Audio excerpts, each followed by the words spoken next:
문화저널 21 독자 여러분, 주간 브리핑 시청자 여러분 안녕하십니까? 아나운서 배소입니다. 2월 19일 주간 브리핑을 시작하겠습니다. 더불어민주당에서 서울시장 보궐선거 출마를 선언한 박영선 우상호 예비후보가 15일 첫 TV토론회에서 부동산 공약을 두고 충돌했습니다. 박영선 후보가 내세운 21분 콤팩트 도시 공약에 대해 우상호 후보는 서울시 대전환 일지, 대혼란 일지 걱정이 많다고 공격했고, 우상호 후보의 강변북로 인공부지 공공주택 공약에 박영선 후보는 상상하면 질식할 것 같은 서울이라 응수했습니다. 지난 15일 밤 MBC 100분 토론에 출연한 두 예비 후보는 서울시의 주거 및 부동산 안정화 정책에 대해 열띤 토론을 이어갔는데요. 박 후보는 서울시를 21개 다액 분산도시로 전환하고 권역별로 21분 내에 모든 이동이 가능하도록 생활권을 조성하는 21분 콤팩트 도시를 공약으로 내세웠습니다. 이에 대해 우 후보는 과연 서울시 대전환이 될지 아니면 대혼란이 될지 걱정이 많다고 우려했고, 박 후보는 시공간의 복지 서비스 개념이라 설명했습니다. 우 후보가 내놓은 공약인 강변북로 인공부지 공공주택에 대해서는 박 후보의 반격이 이어졌습니다.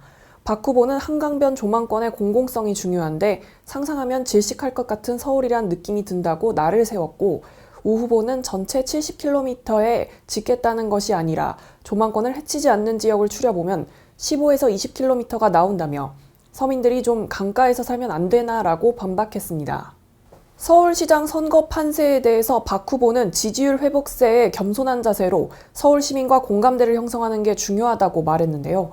우 후보는 야권 단일 후보가 만들어져 양자구도가 되면 상황이 녹록지 않다며 지지층 결집을 위해서는 친서민 진보 정책을 내야 한다고 맞섰습니다. 국민의힘 서울시장 보궐선거 경선 후보 TV 토론회가 막이 오르면서 후보들의 본선 경쟁력에 관심이 모아지고 있습니다. 국민의힘은 16일 오신환, 오세훈, 나경원, 조은희 후보 등 4명이 참석하는 서울시장 보궐선거 후보 TV 토론회를 시작했습니다.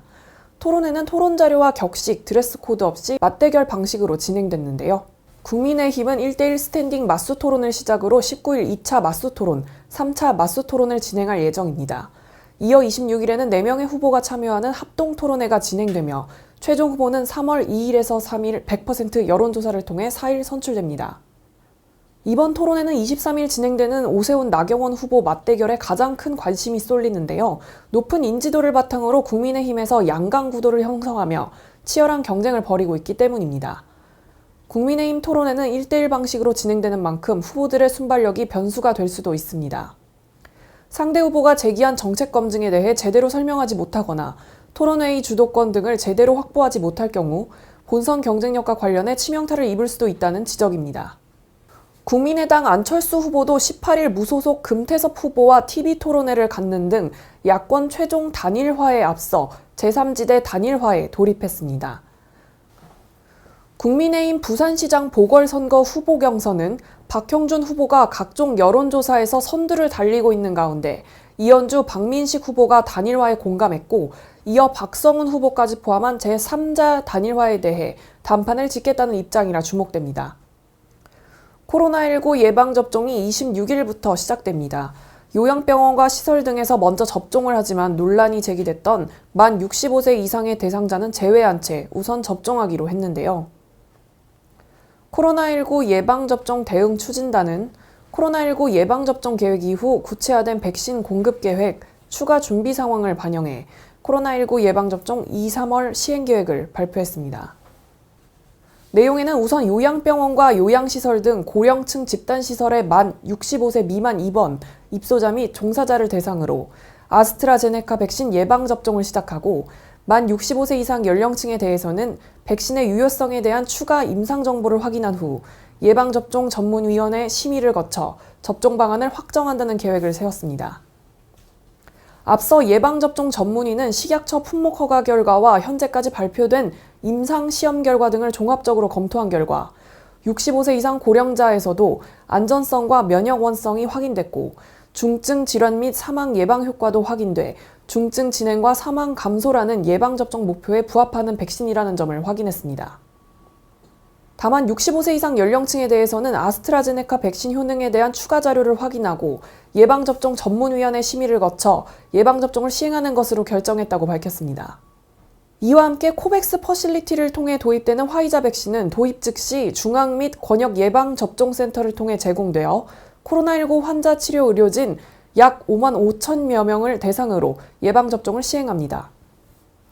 아스트라제네카 백신의 경우 요양병원, 고위험 의료기관 등 의료기관은 자체 접종을 실시하고 요양시설은 거동이 불편한 입소자를 고려하여 방문 접종을 시행하되 지역별 여건에 따라 보건소 내소 접종도 가능합니다.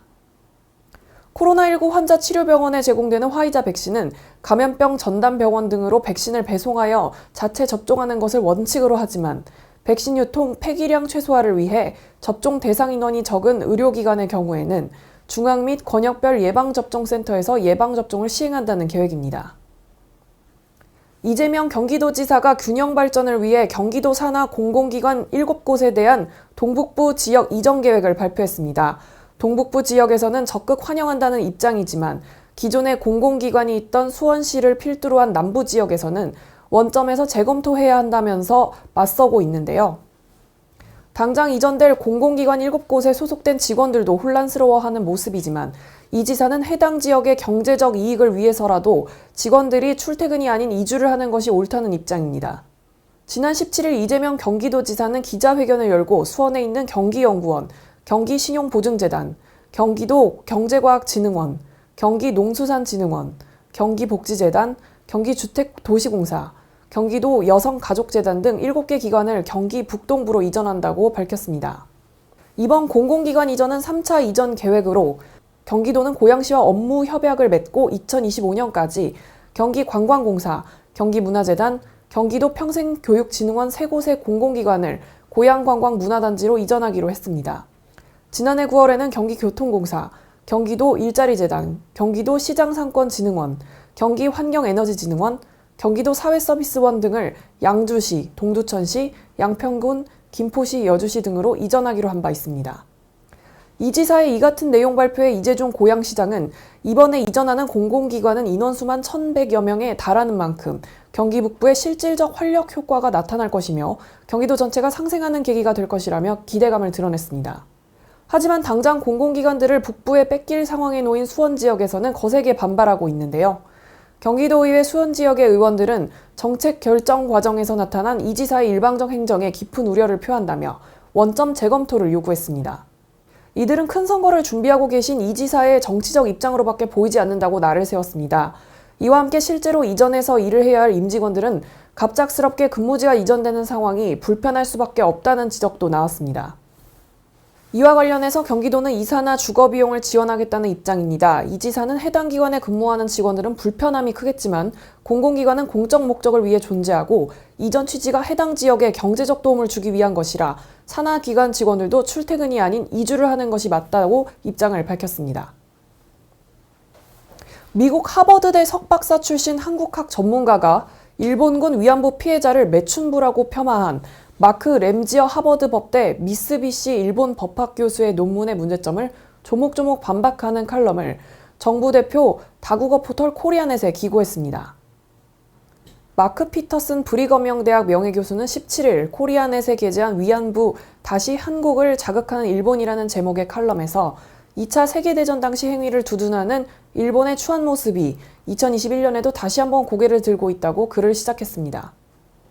피터슨 교수는 램지어 교수 논문의 문제점은 피해자들이 어떻게 강제로 또는 속아서 위안부가 됐는지에 대해서는 비중 있게 다루지 않았고 변호사들만 읽을 수 있는 법적인 주제로만 국한시켰다는 점이라고 비판했습니다.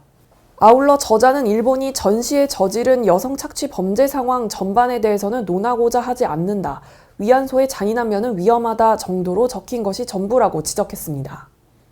그는 일제가 저지른 난징 대학살을 언급하면서 일본군은 전투를 치른 뒤 여자들을 강간하고 사람들을 죽이며 난동을 부렸다. 일본 정부가 자국 병사들의 성욕 해소를 위한 수단으로 위안소 운영을 강화하게 됐다고 밝혔습니다. 피터슨 교수는 그의 논문에 일본에 대한 한국의 오랜 반감, 불신, 증오에 불을 질렀다면서 램지어 교수에 대해서도 언급했는데요. 공식 직함이 미쓰비시 일본 법학 교수이고 일본에서 유소년 시절을 보냈으며 2년 전에는 일본 정부 훈장인 우길장을 받았다고 소개했습니다. 일본 정부의 행태와 관련해서는 일본은 위안부 문제를 부정하는 입장을 고집해왔으며 전범 국가로서 보여야 할 사죄와 동정과는 멀찍이 거리를 두고 있다고 비판했습니다. 피터슨 교수는 과연 언제쯤 일본과 일본을 대표하는 모든 이들이 20세기 초 자국이 저지른 전범 행위에 대한 정당화를 중단하고 미안하다고 말할까라며 글을 끝맺었습니다. 코로나19 신규 확진자가 집단 확진의 영향으로 600명대를 오르내리고 있습니다. 사회적 거리 두기가 다소 완화되긴 했지만 여전히 긴장은 늦추면 안 되겠습니다.